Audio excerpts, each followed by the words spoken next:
నమస్కారం NSR news కి స్వాగతం।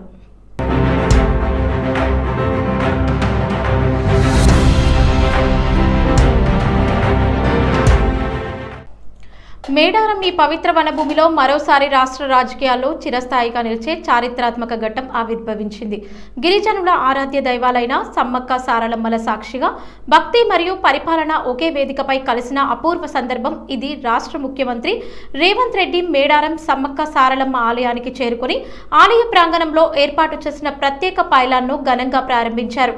ఈ పైలాన్ మేడారం జాతర గొప్పతనాన్ని, గిరిజన సాంప్రదాయాల ఆత్మను ప్రతిబింబించేలా ప్రత్యేకంగా రూపకల్పన చేయబడింది। గిరిజన సంస్కృతి, త్యాగం, పోరాటాన్ని గుర్తు చేసేలా ఈ నిర్మాణం రూపుదిద్దుకుంది। పైలాన్ను ప్రారంభించిన అనంతరం ముఖ్యమంత్రి అక్కడికి విచ్చేసిన భక్తులకు, అధికారులకు, ప్రజాప్రతినిధులకు, స్థానికులకు హృదయపూర్వక స్వాగతం పలికారు। మేడారం జాతర కేవలం ఒక ఉత్సవం మాత్రమే కాదని, గిరిజనుల ఆత్మగౌరవానికి, తెలంగాణ సంస్కృతికి ప్రతీక అని ఈ సందర్భంగా సీఎం పేర్కొన్నారు। పైలాన్ ప్రారంభోత్సవం అనంతరం ముఖ్యమంత్రి సమ్మక్క సారలమ్మ వనదేవతలకు ప్రత్యేక పూజలు నిర్వహించారు। ఈ పూజా కార్యక్రమంలో ప్రభుత్వ రాజకీయ ప్రతినిధులు, ఆలయ కమిటీ సభ్యులు పాల్గొన్నారు। మేడారం సమ్మక్క సారలమ్మ వనదేవతల సాక్షిగా ఏర్పడిన ప్రజాప్రభుత్వం మహిళల సంక్షేమానికి పెద్దపీట వేస్తుందని అన్నారు। మంత్రి పొన్నం ప్రభాకర్ పలు అభివృద్ధి పనుల శంకుస్థాపన కోసం భూపాల్పల్లిలో పర్యటించి మంత్రి భూపాల్పల్లి మున్సిపాలిటీ 3 వార్డుల్లో 3 కోట్ల రూపాయలతో అటవీ ప్రొటెక్షన్ వాల్ నిర్మాణానికి శంకుస్థాపన చేశారు। రేగొండ మండల కేంద్రంలో 3,90,00,000తో నూతన బస్టాండ్ నిర్మాణానికి శంకుస్థాపన చేశారు। మహిళా సంఘాలకు 1 కోటి రూపాయల బ్యాంక్ లింకేజీ రుణాలను, 19 లక్షల వడ్డీ రాయితీ రుణాలను పంపిణీ చేశారు। ఈ సందర్భంగా నిర్వహించిన సమావేశంలో మంత్రి మాట్లాడుతూ ఎమ్మెల్యే కోరిన విధంగా భూపాల్పల్లి జిల్లాలో ఆర్డీఏ భవన నిర్మాణానికి కొన్ని చోట్ల బస్ షెల్టర్ నిర్మాణాలకు ఆమోదం తెలిపారు। రాష్ట్ర ప్రభుత్వం ప్రజల సంక్షేమం కోసం నిరంతరం కృషి చేస్తోందని, గ్రామాలు, పట్టణాల్లో మౌలిక వసతుల అభివృద్ధికి అధిక ప్రాధాన్యం ఇస్తూ పలు అభివృద్ధి కార్యక్రమాలు చేపడుతున్నామని తెలిపారు। అభివృద్ధి ఫలాలు ప్రతి పౌరుడికి అందేలా ప్రభుత్వం చర్యలు తీసుకుంటోందని మంత్రి పేర్కొన్నారు।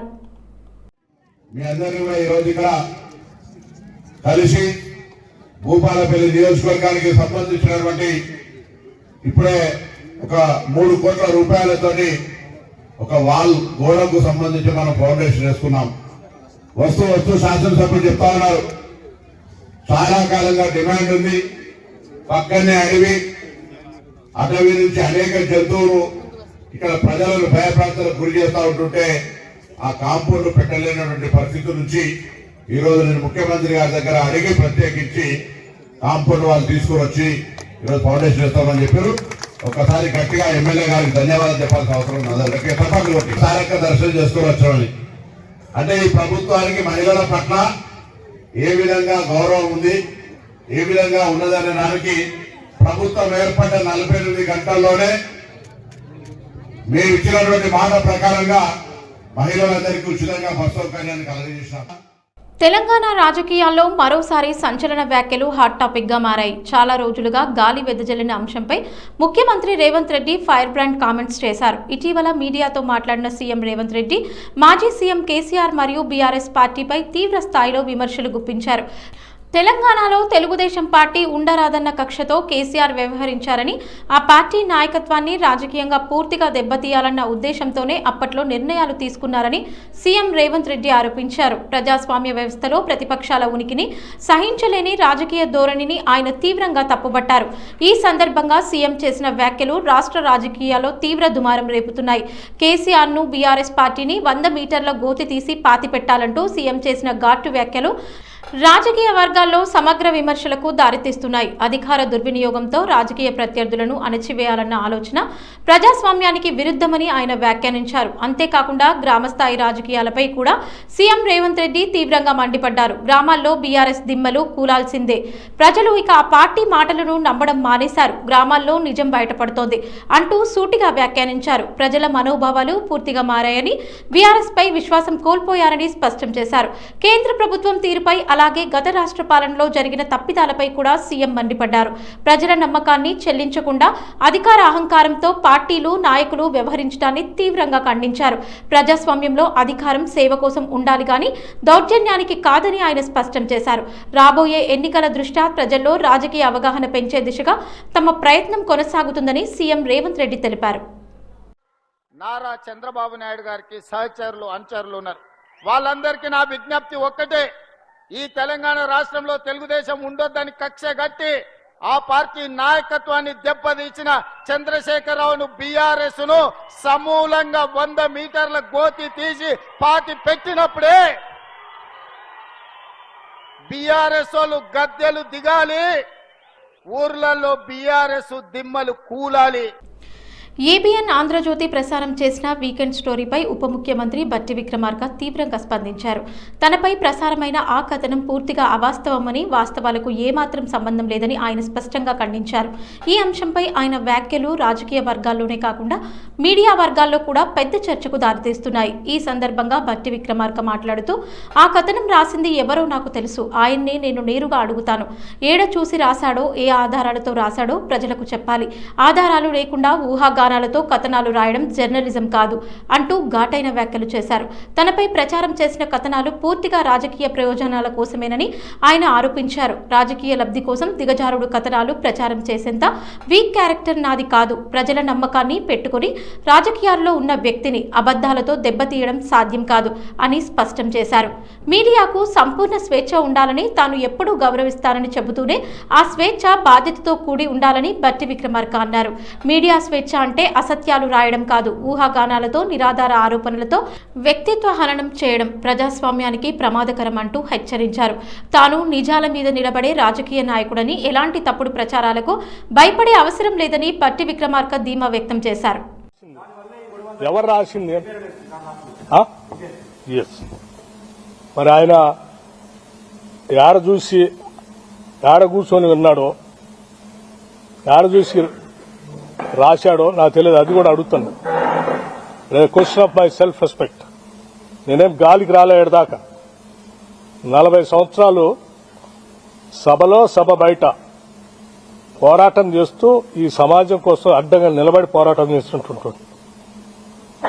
నీచ నికృష్టపు దిగజారిపోయి రాజకీయాల కోసం ఇటువంటి కట్టుకథనాలను సృష్టించడం, లేకపోతే వాటిని స్ప్రెడ్ చేయటం చేసే అంత వీక్ క్యారెక్టర్ కాదు బట్టి విక్రమార్క. ఖమ్మం జిల్లాలో నిర్వహించిన సిపిఐ బహిరంగ సభలో ముఖ్యమంత్రి రేవంత్ రెడ్డి చేసిన వ్యాఖ్యలు తెలంగాణ రాజకీయాల్లో సంచలనంగా మారాయి. వేదికపై నుంచి దేశ రాజకీయ పరిస్థితులపై తీవ్ర స్థాయిలో విశ్లేషణ చేసిన సీఎం కేంద్రంలోని బీజేపీ ప్రభుత్వంపై ఘాటైన విమర్శలు గుప్పించారు. ఆయన ప్రసంగం అంతటా ఆలోచనాత్మకతతో పాటు పోరాట స్వరం స్పష్టంగా కనిపించింది. సీఎం రేవంత్ రెడ్డి మాట్లాడుతూ భారతీయ రాజకీయాల్లో నెలకొన్న అనేక సమస్యలను గాఢంగా ప్రస్తావించారు. ఈ సందర్భంగా ఆయన చేసిన వ్యాఖ్యలు తీవ్ర చర్చకు దారితీస్తున్నాయి. బీజేపీ అంటే భారతీయ జనతా పార్టీ కాదు, బ్రిటిష్ జనతా పార్టీ. బ్రిటిష్ పాలనలో దేశం ఎంత దారుణ పరిస్థితులను ఎదుర్కొందో నేడు బీజేపీ పాలనలో దేశం అదే తరహా పరిస్థితులను చూస్తోంది అంటూ ఆయన తీవ్ర వ్యాఖ్యలు చేశారు. అంతేకాకుండా బ్రిటిష్ పాలకులు అమలు చేసిన విభజించు పాలించు విధానాన్ని గుర్తు చేస్తూ అప్పుడు బ్రిటిష్ పాలకులు మతాలు, కులాలు, ప్రాంతాల పేరుతో ప్రజలను విభజించారు. నేడు అదే విధానాన్ని బీజేపీ కూడా యథాతథంగా కొనసాగిస్తోందంటూ సీఎం రేవంత్ రెడ్డి ఘాటుగా విమర్శించారు. తన ప్రసంగంలో పేదలు, కార్మికులు, రైతుల పరిస్థితులపై సీఎం తీవ్ర ఆందోళన వ్యక్తం చేశారు. దేశ సంపద కొద్ది మంది చేతుల్లోనే కేంద్రీకృతమవుతుండగా కష్టజీవుల జీవితాలు మరింత భారంగా మారుతున్నాయని ఆయన వ్యాఖ్యానించారు.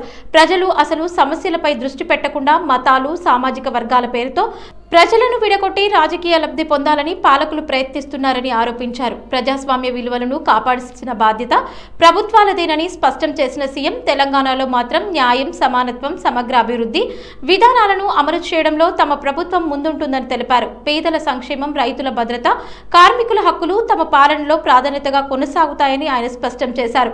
సీఎం రేవంత్ రెడ్డి చేసిన ఈ వ్యాఖ్యలు తెలంగాణ రాజకీయాల్లో కొత్త చర్చలకు తెరలేపుతున్నాయి. సిపిఐ కార్యకర్తలు, వామపక్ష పార్టీల నేతలు ఈ వ్యాఖ్యలకు బహిరంగంగా మద్దతు తెలుపుతుండగా ప్రతిపక్ష పార్టీలు మాత్రం ఈ వ్యాఖ్యలను తీవ్రంగా ఖండిస్తున్నాయి. ఒకే ఒక్క మాట నేను వేదిక మీద నుంచి మీకు విజ్ఞప్తి చేయదలుచుకున్నా. ఆనాడు బ్రిటిష్ వాళ్ళతో ఎంత ప్రమాదం ఉండేనో ఈనాడు ఉన్న బీజేపీ అంటే బీజేపీ భారతీయ జనతా పార్టీ కాదు, ఇది బ్రిటిష్ జనతా పార్టీ. బ్రిటిషర్స్ విభజించు, పాలించు, పేదవాళ్లను అణగదొక్కు అన్న ఆలోచన బ్రిటిషర్స్ నుంచి ఇచ్చిన ఆలోచనతోటే ఈనాడు మనల్ని అణిచివేయాలని చూస్తుంది. తెలంగాణ చరిత్రలోనే తొలిసారిగా హైదరాబాద్ బయట మంత్రివర్గ సమావేశం ఏర్పాటు చేయడం ఒక చారిత్రాత్మక ఘట్టంగా నిలిచింది. ఆ చరిత్రకు వేదికగా నిలిచింది ధీరత్వమే దైవత్వంగా మారిన పవిత్ర భూమి మేడారం. గుడి లేకున్నా గుండెల నిండా కొలుచుకునే తల్లులు సమ్మక్క సారలమ్మల సాక్షిగా జరిగిన ఈ మంత్రివర్గ సమావేశం రాష్ట్ర రాజకీయాల్లోనే కాదు, గిరిజనుల చరిత్రలోనూ చిరస్థాయిగా నిలిచిపోతుంది. ధీరత్వమే దైవత్వంగా మారిన చారిత్రక సత్యం మేడారం మహోత్సవం. కాకతీయుల కత్తికే ఎదురు నిలిచిన ధీర వనితలు సమ్మక్క సారలమ్మలు, వారి త్యాగం పోరాటమే నేటి తరాలకు ఆదర్శం. దక్షిణాదిలో కుంభమేళగా గుర్తింపు పొందిన మేడారం జాతర తెలంగాణలోని అతిపెద్ద గిరిజన జాతరగా విశేష ఖ్యాతి గడించింది. ఈ సందర్భంగా సీఎం భావోద్వేగంగా మాట్లాడుతూ ఫిబ్రవరి 6, 2023న ఇదే మేడారం నుంచి ప్రజాకంటక పాలనను గద్దెదించాలని పాదయాత్ర ప్రారంభించాను. తల్లుల ఆశీర్వాదంతోనే రాష్ట్రంలో ప్రజాప్రభుత్వం అధికారంలోకి వచ్చింది. అందుకే మేడారం అభివృద్ధి చేయడం నా జీవితంలో దక్కిన అదృష్టంగా భావిస్తున్నానని అన్నారు. గిరిజనుల ఆరాధ్య దైవాలైన సమ్మక్క సారలమ్మల ప్రాంగణాన్ని అభివృద్ధి చేయాలని, 100 రోజుల్లోనే రాతి కట్టడాలతో సమగ్ర అభివృద్ధి చేపట్టాలని తాను ఆదేశించానని సీఎం గుర్తు చేశారు. ఇచ్చిన మాట ప్రకారం జాతర నాటికి అన్ని అభివృద్ధి పనులు పూర్తయ్యాయని స్పష్టం చేశారు. ఇది నాకు అరుదైన అవకాశం. జీవితంలో ఏం చేశామో వెనక్కి తిరిగి చూసుకున్నప్పుడు గిరిజనుల కోసం సమ్మక్క సారలమ్మ ఆలయాన్ని అభివృద్ధి చేశామని గర్వంగా చెప్పుకునే రోజు ఇది అని సీఎం భావోద్వేగంతో తెలిపారు. మేడారం అభివృద్ధి పూర్తి చేసి 2023 ఫిబ్రవరి 6న తాను మొక్కుకున్న మొక్కును తీర్చుకున్నానని సీఎం పేర్కొన్నారు. మేడారం కేవలం జాతర జరిగే ప్రదేశం మాత్రమే కాదని, ఏడాది పొడవునా భక్తులకు సౌకర్యాలు కల్పించాల్సిన పవిత్ర స్థలమని అన్నారు. సమ్మక్క సారలమ్మల చరిత్రను మరో 1000 ఏళ్లు నిలిచేలా తీర్చిదిద్దిన ముఖ్యమంత్రి రేవంత్ రెడ్డి, అలాగే ఈ మహత్తర కార్యక్రమంలో తమ వంతు సహకారం అందించిన మంత్రివర్గ సహచరులందరికీ ఒక ఆదివాసీ బిడ్డగా, గిరిజన సమాజ ప్రతినిధిగా పేరు పేరున హృదయపూర్వక ధన్యవాదాలు తెలుపుతున్నాను. సమ్మక్క సారలమ్మలు కేవలం గిరిజనుల దేవతలే కాదు, సకల జనుల ఆరోగ్యానికి, శ్రేయస్సుకు నిలిచే దైవశక్తులు. అలాంటి పవిత్ర చరిత్రను కాపాడుతూ అభివృద్ధితో మరింత వెలుగులోకి తీసుకొచ్చిన ఈ ప్రభుత్వం ఆదివాసీ గుండెల్లో శాశ్వతంగా నిలిచిపోతుంది. మా ములుగు నియోజకవర్గం గుండా 100 కిలోమీటర్ల మేర గోదావరి నది ప్రవహిస్తున్నా ఇప్పటి వరకు మా ప్రాంతానికి చుక్క నీరు కూడా అందని పరిస్థితి. తరతరాలుగా నీటి కోసం పోరాడిన గిరిజన ప్రాంతం ములుగు. ఎన్నో పాదయాత్రలు జరిగాయి, ఎన్నో విన్నపాలు వెళ్లాయి, కానీ ఫలితం మాత్రం కనిపించలేదు. అయితే ఈ రోజు మేడారం వేదికగా జరిగిన చారిత్రాత్మక కేబినెట్ సమావేశంలో ములుగు నియోజకవర్గానికి గోదావరి జలాలను తరలించేందుకు 143 కోట్లతో లిఫ్ట్ ఇరిగేషన్ స్కీమ్ మంజూరు చేయడం గిరిజనుల జీవితాల్లో సువర్ణ అధ్యాయంగా నిలుస్తుంది. ఈ నిర్ణయం తీసుకున్న ముఖ్యమంత్రికి, కేబినెట్ సహచరులందరికీ మనస్ఫూర్తిగా కృతజ్ఞతలు తెలుపుతున్నానని మంత్రి సీతక్క అన్నారు. సమ్మక్క సారలమ్మ భక్తుల నుంచి మరి మీకు ప్రత్యేక కోటి దండాలను తెలియజేస్తా ఉన్నాం.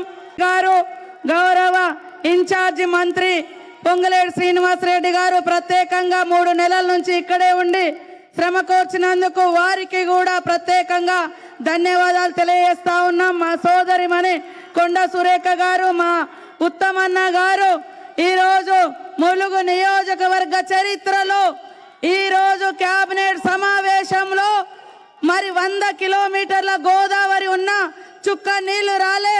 ఈరోజు ఈనాడు కేబినెట్ సమావేశంలో మరి ముఖ్యమంత్రి గారు, మన అదేవిధంగా మరి ఇరిగేషన్ మంత్రి గారు ఉత్తమన్న గారు 143 కోట్లతోటి ములుగు ప్రాంతానికి గోదావరి జలాలు కూడా మరి అందిస్తున్నందుకు ప్రత్యేకంగా ధన్యవాదాలు తెలియజేస్తా ఉన్నాను.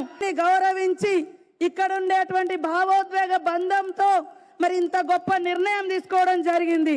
కాబట్టి తరతరాలుగా ఈ యొక్క చరిత్రలో వేదిక మీద ఉన్న ముఖ్యమంత్రి గారితో పాటు ఇక్కడ ఉన్నటువంటి పెద్దలందరూ కూడా మరి ప్రజల గుండెల్లో ఉండిపోతారు. సమ్మక్క సారలమ్మ భక్తుల గుండెల్లో కూడా మిగిలిపోతారని తెలియజేస్తూ మరి ఇప్పుడు పెద్దలు గౌరవనీయులు మన ముఖ్యమంత్రి గారు మాట్లాడాల్సిందిగా కోరుతా ఉన్నాను. ఇప్పటికే 9:30 అవుతా ఉంది కాబట్టి నేను ఎక్కువ మాట్లాడదలుచుకోలేదు. నేను అనుకున్న 2 కళలలో ప్రప్రథమంగా సమ్మక్క సారలమ్మ కీర్తి ఉండాలనుకున్నా. నాకు ఈరోజు ఒక ఎమ్మెల్యేగా, ఒక మంత్రిగా ఈ యొక్క గౌరవం దక్కింది.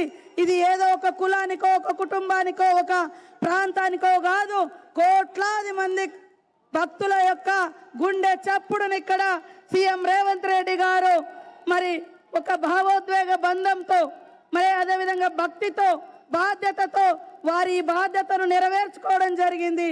చాలా చాలా రుణపడి ఉంటామని తెలియజేస్తా ఉన్నాను. ములుగు జిల్లా శ్రీ సమ్మక్క సారలమ్మ జాతర 2026 ఆలయ పునర్ప్రతిష్టాపన ప్రారంభోత్సవం సందర్భంగా మేడారం చేరుకున్న రాష్ట్ర ముఖ్యమంత్రి రేవంత్ రెడ్డి, ఉప ముఖ్యమంత్రి బట్టి విక్రమార్క, మంత్రులు తుమ్మల నాగేశ్వరరావు, కొండా సురేఖ తదితరులు స్వాగతం పలికిన రాష్ట్ర మంత్రులు Uttam Kumar Reddy, Ponguleti Srinivas Reddy, Danasari Seethakka, Adluri Laxman, whip doctor Jatoth Ramachandru Naik, Mahabubabad parliament సభ్యులు పోరిక బలరాం నాయక్, ఎమ్మెల్సీ బస్వరాజ్ సారయ్య, ఎమ్మెల్యేలు నాయిని రాజేందర్ రెడ్డి, రేవూరి ప్రకాష్ రెడ్డి, దొంతి మాధవరెడ్డి, డాక్టర్ మురళీ నాయక్, మామిడాల యశస్విని రెడ్డి, వరంగల్ నగర mayor Gundu Sudharani, state finance oil fed commission chairman Sircilla Rajaiah, oil fed corporation chairman Janga Raghava Reddy, జిల్లా collector Divakara TS, SP Sudheer Ramnath Kekan, project director Chitra Mishra తదితరులు పాల్గొన్నారు. ఈ వార్తలు ఇంతటితో సమాప్తం. నమస్కారం.